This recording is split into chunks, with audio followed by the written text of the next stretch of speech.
Hello everyone and welcome back to the pit. It's a new episode of Talk Bolt Action because Warlord Games released more news about the upcoming army book Armies of Great Britain. So without further ado, if you are as excited as I am to hear what Warlord Games has come up with, just follow me. Let's just dive straight in. Here we are, and the article already says it all. Armies of Great Britain, 3rd edition, new and improved units. Oh yeah. We'll start off, they say, with the Royal Navy Commander subsection, a unit which previously saw some coverage in campaign supplements during 2nd edition and now joins the main roster with the new book. This unit is just one of several commando squads in Armies of Great Britain, and it's absolutely packed with cool and unusual special rules and options. Using for King and Country, you can also field a whole force of weapon teams, officers, and more as commandos. This section is the perfect core infantry unit for a hard-as-nails force, and a great opportunity to model some die-hard naval types. Yes, this commando subsection, let's just take a look at that. It's early, mid, late war, so everywhere. For 64 points, of course, only veterans, you get 4 guys, 1 NCO and 3 men. But look at the options. You can bump up the numbers up to 12 men, going up to 12, of course. Then you can add a commando 2nd lieutenant for plus 30 points. Note that this adds only a single officer model, not an entire commando officer squad with options for further models. By Jove, that would be absolutely crazy, and does not fulfill the requirement for a platoon commander to lead the platoon.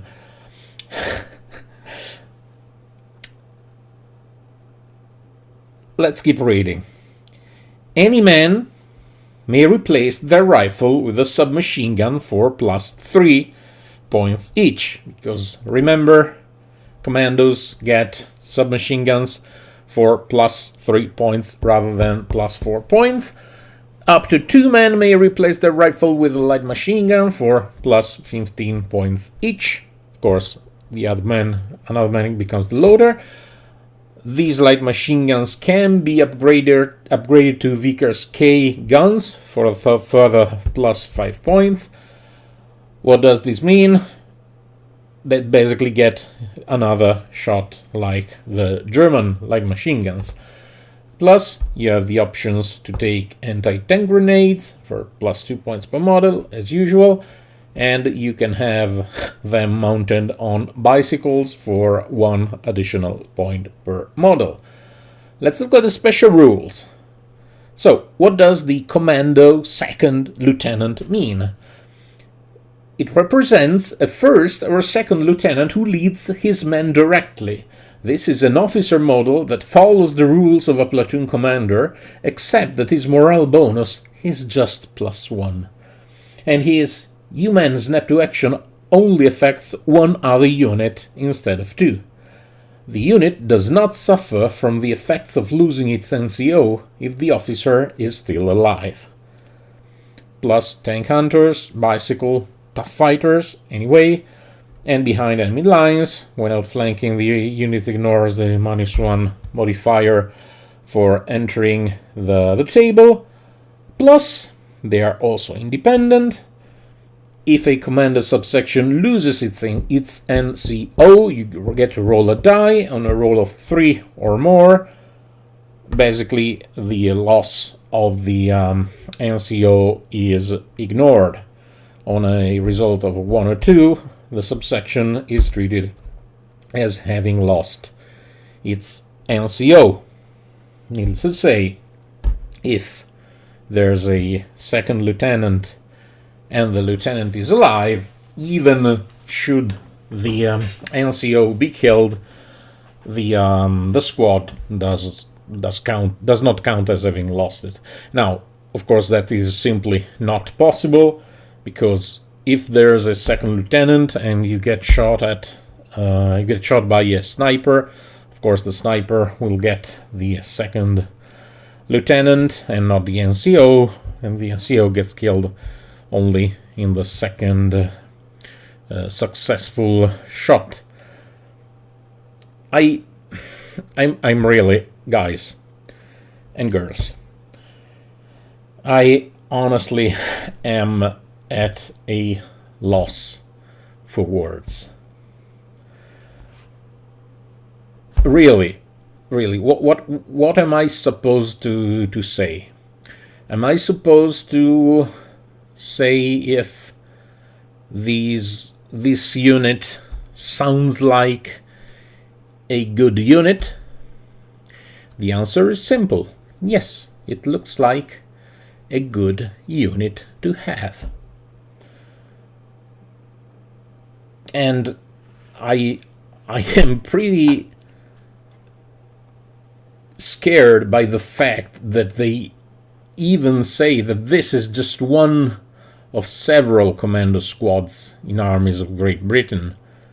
Now, I'm really scared about what they have come up with, because really, so far, everything we've read about the Armies of Great Britain is kind of insane.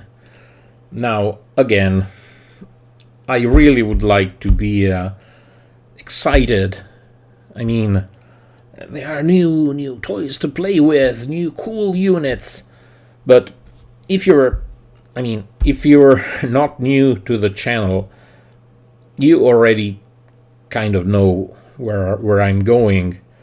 And I like to think that if you are still here listening to my ramblings, you kind of at least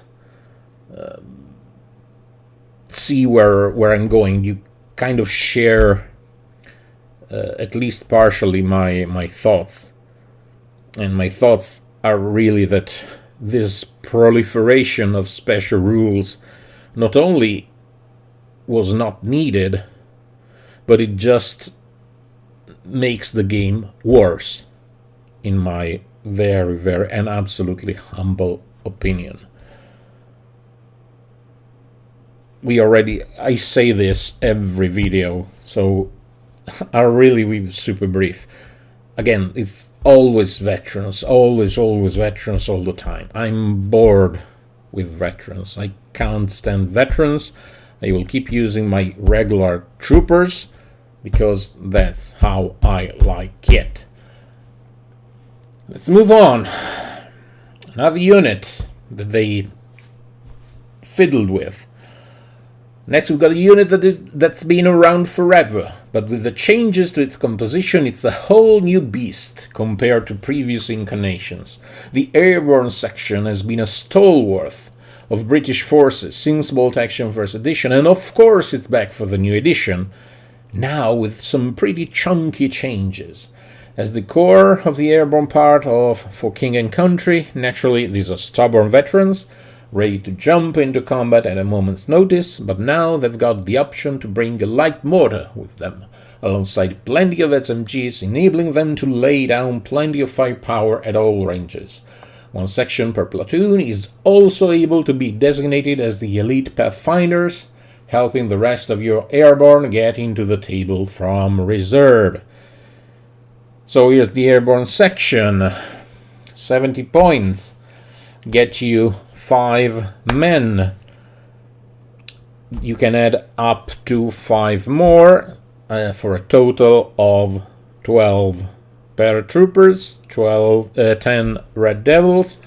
The NCO and up to 4 men may replace the rifle with a submachine gun, this time for +4 points, stupid paratroopers.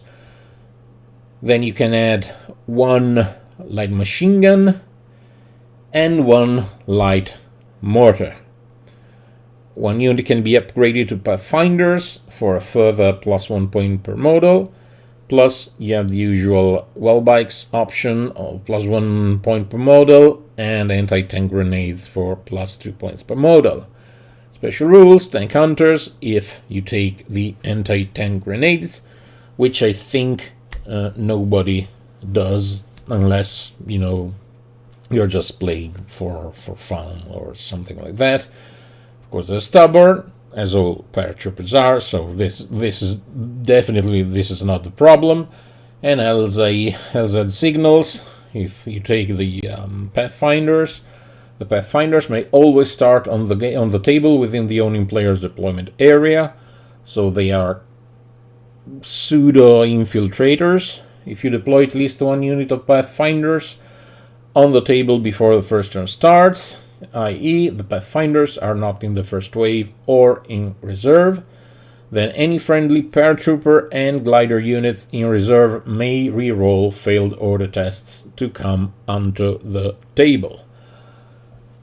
So they are basically like, more or less like all other paratrooper squads, but they get these LZ signals, which I don't think really make, it's not particularly interesting.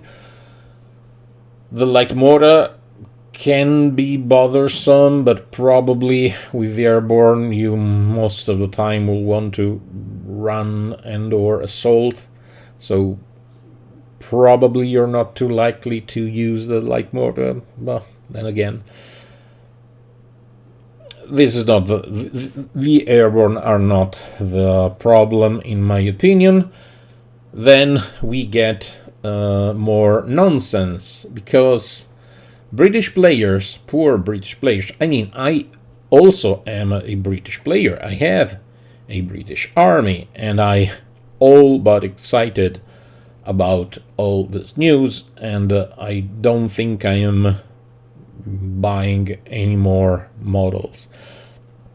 Anyway, British players can also look forward to plenty of armored transport options. The Kangaroo ad hoc APC selection has been expanded and revised to include stewards, priests, and rams, with the option for HMGs and LMGs, adding even more versatility. So now it's called versatility. Remember, guys, it's you are versatile. Okay. Plus, you also have the Guy Lizard armored command vehicle that also joins the gang, giving Britain access to a unique armored transport without the open top rule, but with command vehicle, opening up a world of interesting tactical possibilities on the tabletop.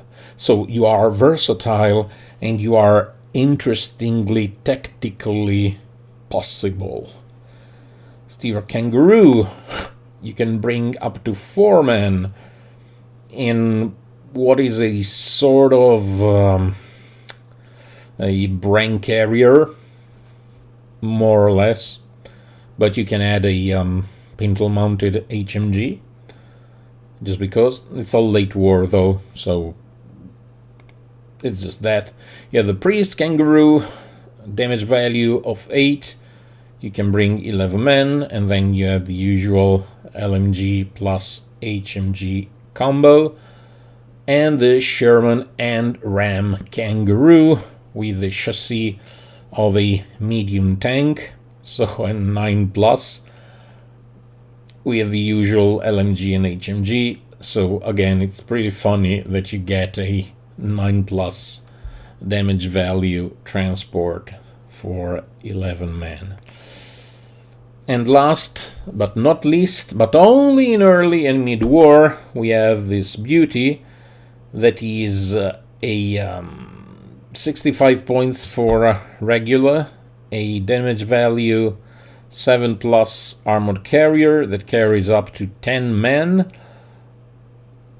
which is a common vehicle, which, I mean, this is funny because I guess it will have to be seen where, if this is a transport, why do they give you the command vehicle rule? if you can bring it as an independent, and probably it's going to be so, if it's an armor car, it's even better, because you won't buy an open-topped. Let's try and make a quick comparison. Not really the Stuart Kangaroo, because 4-man transport capacity is just silly-ish. Priest Kangaroo, it's 66 point at regular, 8 plus armor, and up to 11 men, 66 points. For 65 points, you get 1 less point of damage value. You can transport 1 man less, but I think the very fact that it's not open-topped makes this 3,000 times better. It has no weapons, so it's strictly a transport vehicle. You can't even get an LMG or whatever, but having transports without open top goes a long way. And we already know that the Britons just don't get pinned easily. Plus, they have these awesome leaders, officers that get +1 extra morale value. By the way, returning back, I guess, but it remains to be seen, that if the second lieutenant, the commander second lieutenant, with a morale bonus of just +1, it actually means +1 for a total of +2, due to the national rule, or if for some reason this is just +1. I expect an FAQ about this, because rule as written, to me this has to be an actual +2, not just a +1, because the officer by itself would be a +1, but then you get the national special rule that bumps it to a +2. Insane. Okay, so we have this awesome vehicle, and finally, because there's more, let's look at an absolute classic of the British Army list, the mighty 17-pounder anti-tank gun. We went back and forth on this one for absolutely ages during the book's development, as the HE shells provided to it historically were pretty rubbish. In the end, it got the light HE special rule, giving it a 1-inch blast rather than the usual 3 inches of super heavy 80 guns. Now, this may seem like a downgrade, but it also means the points costs come down quite dramatically in the case of some 17-pounder armed tanks.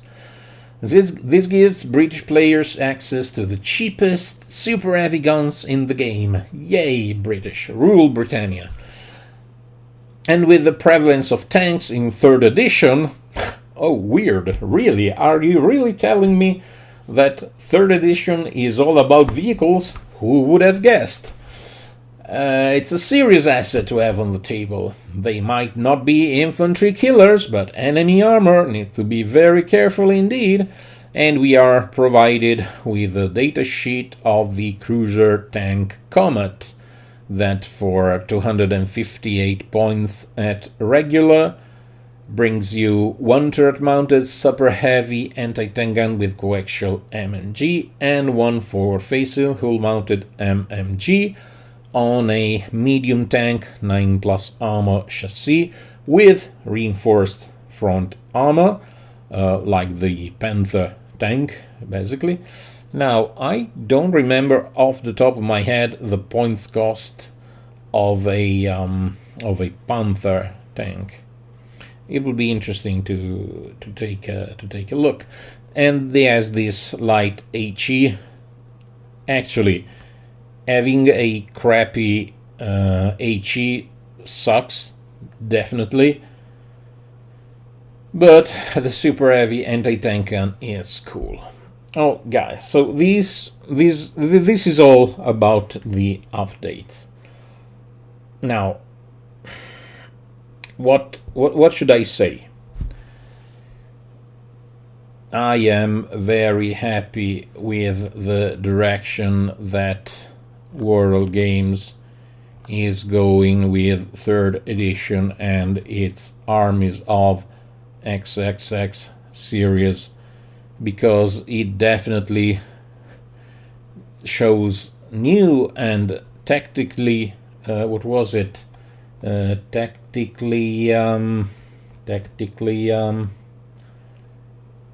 interestingly tactical possible way to make your games super fun with veterans and tanks. Well, this video had to be done because that's what I do, and I think it's fair to discuss it.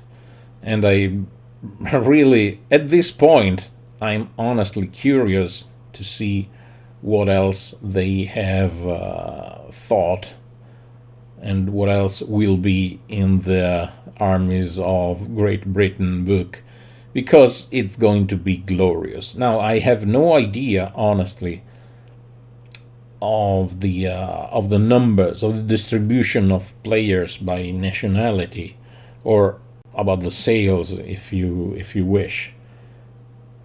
But if you are just starting bolt action and you like playing allies, the British book, the Armies of Great Britain, definitely look full of very strong units, and they have very strong rules. I think I can say pretty easily that the Commonwealth will be stronger than the United States, who in turn are stronger than the poor Germans, because Germany is the red-headed stepchild that nobody likes. It's more or less always been this way. Remember that in 2nd edition, Armies of Germany was the only book that actually got published twice in the same edition, because the first version just wasn't up to it, and it really wasn't up to it even in part 2. And it seems like the trend is the same. So we have Germany, United States, Great Britain, Russia, Soviet Union will probably, my bet, personal bet, slightly less powerful than Great Britain, and then we will have the Japanese that will fall back to Germanesque levels of strength, so to speak. All right, keeping this video short, no need to rant any further. Let me know in the comments what are your thoughts about these new leaks about the new book, and I'll see you in the next video. Until that time, as usual, be safe and ciao ciao.